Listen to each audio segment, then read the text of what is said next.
excited for the word that God is God has in store for us this morning. Let us all go to Genesis 29 from 13 till 15. As soon as Laban heard that his nephew Jacob had arrived, he ran out to meet him. He embraced and kissed him and brought him home.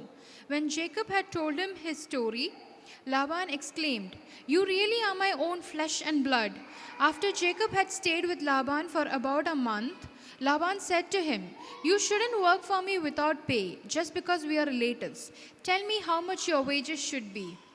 So far we know that a backstory about Jacob is that he's running away from his brother Esau because uh, he stole something from him. He stole the blessing which was supposed to be given to his elder brother. And now he's on the run and he's come here. He's met Laban and uh, he's working for Laban. And that's just the backstory. Can we read on? Verse 16. Now Laban had older daughter was named Leah. The younger one was Rachel. There was no sparkle in Leah's eyes, but Rachel had a beautiful figure and a lovely face. Since Jacob was in love with Rachel, he told her father, "I will work for you for 7 years if you give me Rachel, your younger daughter, as my wife." "Agreed," Laban replied. "I'd rather give her to you than to anyone else. Stay and work with me." So Jacob worked 7 years to pay for Rachel, but his love for her was so strong that it seemed to him just few days. What a romantic line. For those of you who need tips, the tips are in the Bible. You know, a Bible can be a book which teaches you love, patience, and even romance. I just got a very, and so I just want to speak to you this morning about your identity. What is an identity? It is someone who you are, right? When you go to your college, you have an identity card, which gives a brief about who you are. I just want to speak into your lives today about your true identity in Christ. I believe you have heard this sermon before or someone had talked about this, but it's always good to go back to the basics. Jacob is going to do a sacrifice just to get Rachel, and he's just said a romantic line where he's like, 7 years is just few days for me to get Rachel. Let's see what he signed up for. Let's read on verse 21. Finally, the time came for him to marry her. "I have fulfilled my agreement," Jacob said to Laban. "Now give me my wife so I can sleep with her." So Laban invited everyone in the neighborhood and prepared a wedding feast. But that night, when it was dark, Laban took Leah to Jacob and he slept with her. Laban had given Leah a servant, Zilpah, to her to be her maid. So we see, Laban tricking Jacob. And did it go well? No. You see, verse 25, you see, when Jacob woke up in the morning, it was Leah. "What have you done to me?" Jacob ragged at Laban. "I worked 7 years for Rachel. Why have you tricked me?" It is not a custom here to marry off a younger daughter ahead of the firstborn, Laban replied. "But wait until the bridal week is over. Then we'll give you Rachel too, provided you promise to work another 7 years for me." You see? So we see that, Laban tricks Jacob. And now Jacob is like, "I have to work another 7 years to get someone who I truly love." And 7 years is not a short time, right? 7 years is a lot. If he was 22 or 23 when he got Leah, it would be 30 when he would get Rachel. Do you understand? Someone in true love would understand. So let's just read on. So Jacob agreed to work 7 more years. A week after Jacob had married Leah, Laban gave him Rachel too. Laban gave Rachel a servant, Bilhah, to be her maid. So Jacob slept with Rachel too. And he loved her much more than Leah. He then stayed and worked for Laban additional 7 years. And I feel Leah here was rejected. Have you ever felt rejected? No, I'm perfect. No one can reject me. Have you ever felt rejected in life? I'm just going to preach a little while about rejection. I want to preach to those few rejected souls in this room. And one thing I know about rejection is often rejection is not the projection of your heart. You know, sometimes the other person can't understand what your calling is. Sometimes the other person is in a mess where they fail to acknowledge who you are. They fail to know you as to know what your heart carries. See, rejection is something painful, right? And Leah over here felt rejected. I just want to speak to a few Leahs in this room. Do you have a few Leahs in this room who are rejected? I just want to speak into your hearts today. And rejection is something that keeps your mind thinking about what wrong have I done. I know I'm speaking to some souls this morning. It keeps your mind thinking, it keeps you going to the past where you be like, what wrong have I done? Let me tell you something. Sometimes rejection is not only about who you are. It's not based on what your heart carries. Sometimes people just don't understand what your calling is. I like what John says. 1 John 2:15, 2:19, it says, they went out from us, but they did not really belong to us. For if they belonged to us, they would have remained with us. But they are going showed that none of them belonged to us. You see, Leah over here was rejected by Jacob. But if Jacob really knew who Leah was, who was Leah supposed to be, he wouldn't have rejected her. You see, these people, they didn't know what was going to happen in the New Testament. They didn't have the full Bible. We'll get there later, but I just want to preach about Leah's identity. She was someone who was not that beautiful. So what does Leah do? If you read, she does a lot of things just to fulfill that rejection in her life. She wanted that tag out. But there was someone else in the Bible. There were many people in the Bible who were rejected. Jesus too was rejected. Do you know that? Was it because who he was? Was it because what he carried? No, it was the heart of the people. They never knew what was his calling. They didn't understand what he carried. And someone said, what good can come out of Nazareth? What good can come out of that place? Can a son of God come from Nazareth? If you look at the history of the Bible, Nazareth was not such a great place. It's not like a bucket list place where you want to be. And Jesus came out of Nazareth. And he was rejected because of that. And whose loss was it? The people of Nazareth.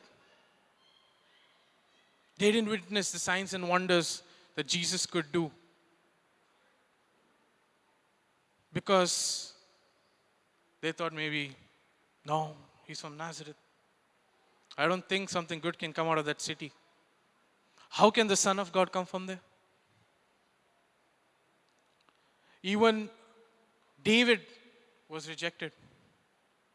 I'm not going to go into the detail of the scriptures, but if you read 1 Samuel 16, when Prophet Samuel was coming to anoint a new king, what did Jesse do? He had 8 sons, but he produced only 7 sons, right? The elder ones. And Samuel said that none of them over here is supposed to be anointed. And he asked Jesse, do you have any other son? And look at the reply which Jesse gave. Verse 11 it says, then Samuel asked, are these all the sons you have? Then there is still the youngest, Jesse replied. He even doesn't tell his name. Jesse even doesn't take David's name. He says there's still a youngest one. And he's a shepherd. He's just a shepherd. Rejection. His own father couldn't comprehend that he could be the king. But that's what God does, right? For those of you who have rejection, this is my message. God promotes the one man demotes. I just want to speak into your spirit. God promotes what man demotes. He's not a God, who forgets the one who's rejected. He's a God of an orphan. He's a God of a widow. He's a God of someone who man has rejected. And if you feel rejected, let me tell you one thing, God is in a move. Let man's rejection be a direction for God to move in your life. Some might say, you're just a carpenter's son. Some might say, you're just a shepherd boy. Some might say, you're just come from a broken family. What can you do? Man's rejection. And I just want to tell you, let this rejection of man be a direction for God to move in your life. The place where you don't see anything move, let God deal with it. Often what happens? We allow the mouths of other people dictate who we are. Our identity lies on the mouth of the people that surround us. And we are, confined to that. We only limit ourselves to that. Our identity is based on what people tell us. We do what people tell us. But let me tell you one thing. Let God be your identity. Let God be that person who dictates who you are. It's often that we give ourselves to people and tell them, you decide what I'm supposed to be. You tell me. Let's not be that Christians who settle for what people think. Let's not be those people who settle for, to what people say who we are. Because man's thoughts are limited of this world. And my question to you is, is your relationship with God so strong to take the rejection of man? Because it's one thing I can tell you. If you set out to do what God has called you to do, you will have to face man's rejection.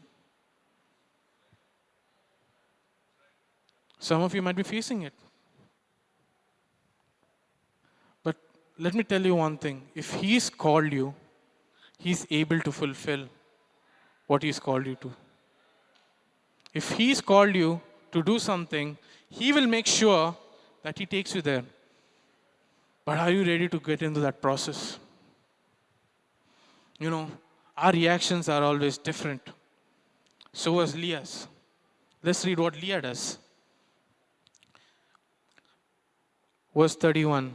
When the Lord saw that Leah was unloved, he enabled her to have children, but Rachel could not conceive. So Leah became pregnant and gave birth to a son. She named it Reuben, for she said, "The Lord has noticed my misery, and now my husband will love me." And then we see on, she gives birth to another son, and she says, God has seen what I'm going through. And then, gives birth to another son, and she's like, surely now my husband, will have affection for me. And we see Leah doing something. She's trying so hard to get affection from Jacob. Have you done anything crazy to, get someone's attention? Guys, yeah? Maybe iron your clothes when you go to college, just to get some attention. Shape your beard, comb your hair nicely, just to get some attention. You know where I'm going? And Leah here is making babies. She's trying to achieve something here, right? See, there's no wrong in achieving something. But what is the need for that? What is the need for that achievement? What's your intention with it? It's good to have babies, right? You'll have more kids running behind. The church will grow. Children are a bundle of joy. And we see that Leah gives birth to 4 children just to get affection from Jacob. You see, Leah didn't see the bigger picture. She was thinking what a man would do. She was thinking of the flesh. Let's read on what happens. Verse chapter 30. When Rachel saw that she wasn't having any children for Jacob, she became jealous of her sister. She pleaded with Jacob, "Give me children or I'll die." You see, Rachel was the one who was loved, right? Now we're going to see what Jacob is going to go through. Then Jacob became furious with Rachel. "Am I God?" he asked. He is the one who's kept you from having children. Then Rachel told him, "Take my maid Bilhah and sleep with her, so we'll bear children for me, and through her I can have a family." See, Jacob was like, well, I'll do it. So Rachel gave her servant Bilhah to Jacob as a wife, and he slept with her. Bilhah became pregnant and presented him with a son. Rachel named him Dan, for she said, "God has vindicated me." You see, now there's like a fight between the two sisters, and in between is stuck Jacob. If you read on, continuously, they start producing kids. I think Jacob would be like, "This is not what I signed for 14 years. 14 years of efforts goes into, making so many kids.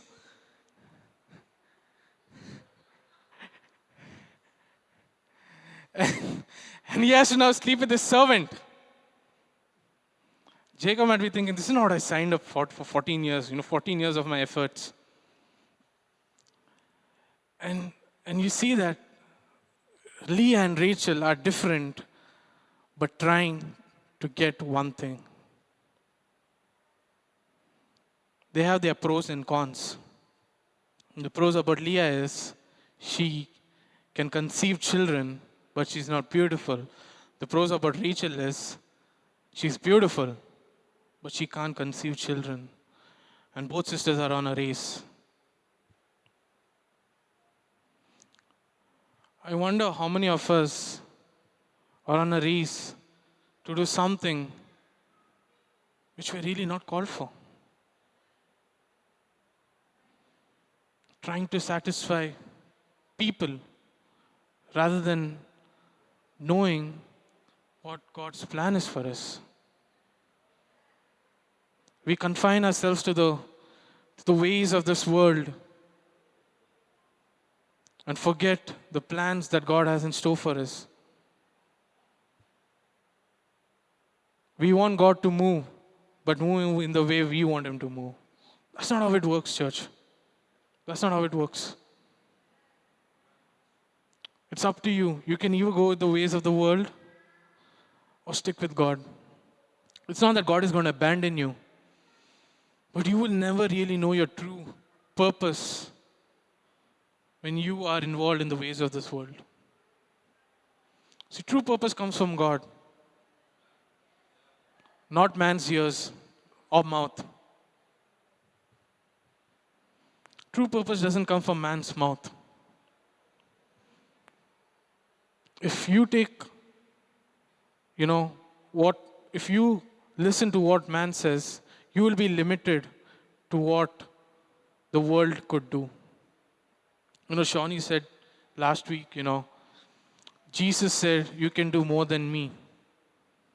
We were not limited. The greatest miracle was not done by Jesus. He's left it up to us. I know some hearts are like, what is he saying? But that is the truth. That is the truth. We often limit ourselves because if you've not seen God work in that area, boss, just leave it. I don't want to go to that area. I just want to speak to some Leahs in this room, Don't get confined to the ways and the thoughts of this world. You are different, you are unique. Your purpose is not of this world. You see, Leah didn't know the future. Leah didn't know what God was setting up for us, for her. If you go to Matthew 1, let me read it to you. Matthew 1, the first chapter, it talks about the genealogy of Jesus. It talks about the 14 generations of Jesus. And I know most of you skipped that, but it's fine, I'll read it to you. This is the genealogy of Jesus, the Messiah, the son of David, the son of Abraham. Abraham was the father of Isaac. Isaac was the father of Jacob. Jacob was the father of Judah. And Judah was the son of Leah. You see, Jacob had rejected Leah, but God didn't forget Leah's purpose. The same Messiah came out of the genealogy of the son conceived by Leah. She was an instrument for the Son of God to come on this earth. She didn't know her worth. She thought her worth was only if she was beautiful and would get the affection of Jacob. See, true purpose is not defined by man.